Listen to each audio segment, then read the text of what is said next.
This is TWiT.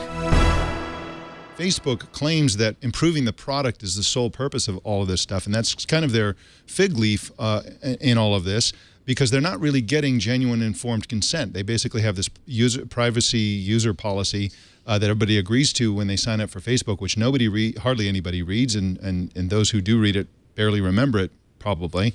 And so they're saying, hey, this is all about improving the service. This isn't about benefiting mankind or doing, any sort of weird research. But as we're going to hear from Reed Albergotti here, who went into some detail on this in his story, they do lots of things, and it's not necessarily part of a larger organized policy. It tends to be more willy-nilly. Now, Reed Albergotti, if you're joining us now, you opened your piece by talking about a Facebook experiment where users were told they were being locked out of Facebook until they could prove that they were both human beings and also legitimate users. Can you tell us about that experiment?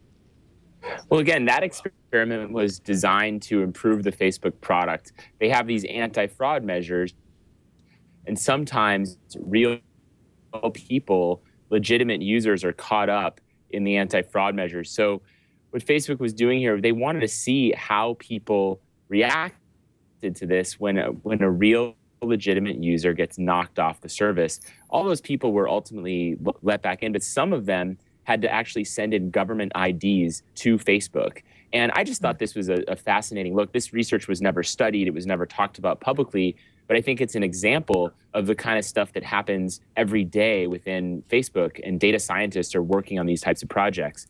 And I think what this, this big controversy that erupted over the weekend does is it gives us an opportunity to take a closer look at some of the things that Facebook does that users, most people, had no idea was going on. I mean, it's really fascinating. And, I think we'll learn more in the coming days. And Facebook will probably, they've said they're working on potentially changing their policies because of all the negative feedback they've gotten. So just to frame this situation, I'm sorry, Elise, just to frame this situation, for clarity, to drive up the ethical issue here, Facebook, knowing that people were legitimate users and that were humans, lied and said, we don't know that you're legitimate users, we don't know if you're human, so please go through this process because we want to test something. They're essentially falsifying information. And that's related to a question we got from a Tech News Today fan who wrote an email to us. His name is Kevin Berg, and he points out that the Facebook terms of service allow the use of personal data, but they don't grant permission for the manipulation or falsification of data for the purpose of research.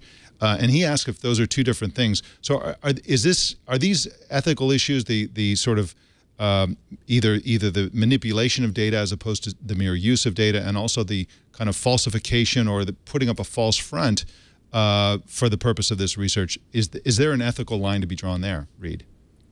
Well, I think you're talking about a legal question, and the terms of service may not be clear enough right now to answer that legal question. We'll see if there's any litigation that comes out of this. But there are certainly ethical implications to all of this. And I think that's really what Facebook has to address. Right now, it's a huge public relations issue. And there are academics calling for a separate terms of service for research being conducted. So, if you're going to be included in a research pool, you have to give a separate permission and then be debriefed on the research that you were included in afterwards. I don't know if that's feasible just looking at the volume of research that Facebook's doing on a daily basis.